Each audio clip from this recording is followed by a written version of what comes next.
Hi everyone, today we're going to be focusing on really key movements to help players to move well through the shot with a focus on the movement of the lead hip. Hopefully you'll find a few pieces here to help you with your game.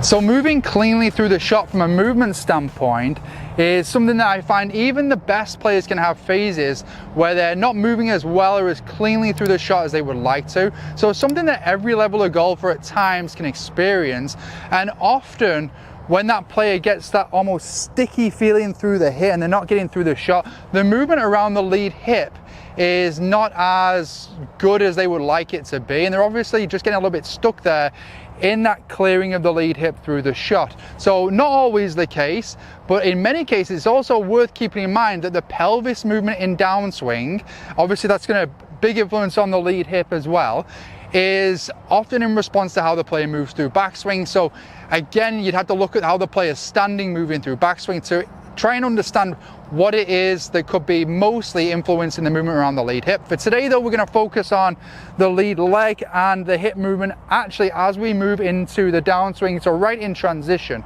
So I've got one particular player in mind that I worked with recently. Before I go into his pattern, once again, if you're enjoying this video, please remember to hit subscribe so you don't miss any other content that may help you with your game. So the player that I have in mind today, as an example, is as they would move down, the lead knee would stay inside the line of the lead foot. So the pelvis would move laterally just a nice little bit, which is what we'd see if we were to measure it on 3D. And what we'd actually see in good movers as well, just a nice little lateral movement of the pelvis, but the knee would stay in.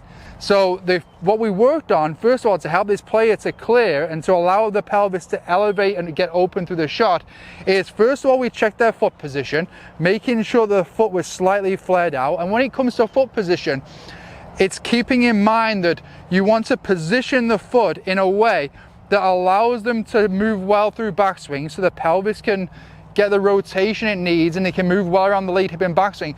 But then when it comes to downswing, they have the amount of flare that allows them to get the rotation through the hip. So for this player, because they had a nice amount of internal rotation on their lead hip, we didn't have to flare it too much. If a player was a little bit more limited around that lead hip, we might flare it a little bit more and then just make sure that's not affecting the backswing too much. So for this player, all we went to was, in setup, if I was to lay my club inside the heel there, maybe a ball and a half was where we went to. And that's a nice reference to start with.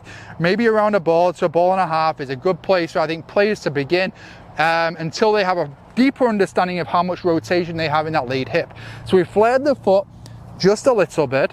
And then in transition, I felt that for the player, this is the movement that really connected back the most. Just making sure the ball, I'm trying to make sure it's in the view there in the camera, is that in transition, the lead knee gets back over the center of the laces of the foot before the player pushes through. And that really is, if you think of like almost a deadlift, you wouldn't want to lift with your knee inside your foot there because it may cause pain, injury. Definitely not going to help with creating a good performance position as well to lift the most. So as we go into transition, we want the pelvis to move that little bit laterally, but we also want the knee to get nicely centered over that lead foot. And the player simply, we did it first through body movements actually, where the player would rotate to the top and then we'd allow the pelvis to move just a little bit towards the target and then work on this move here.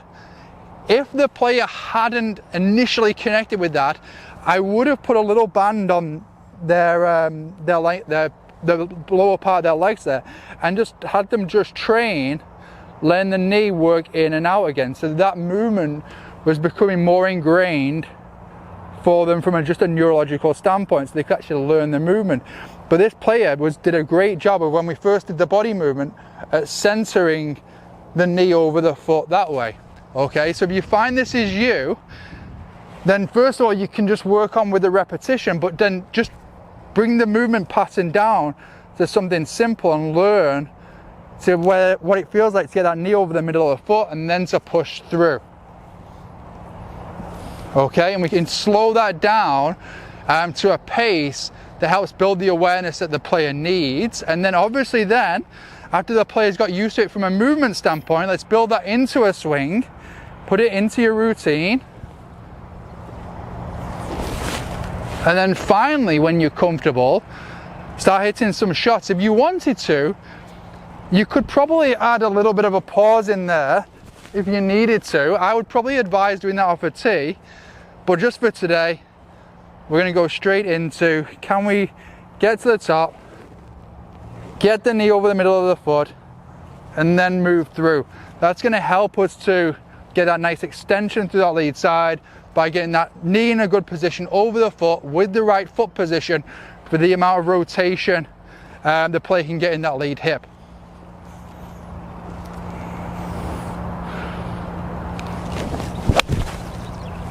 Nice feeling one there. Definitely felt like I was able to get around that lead side really nicely.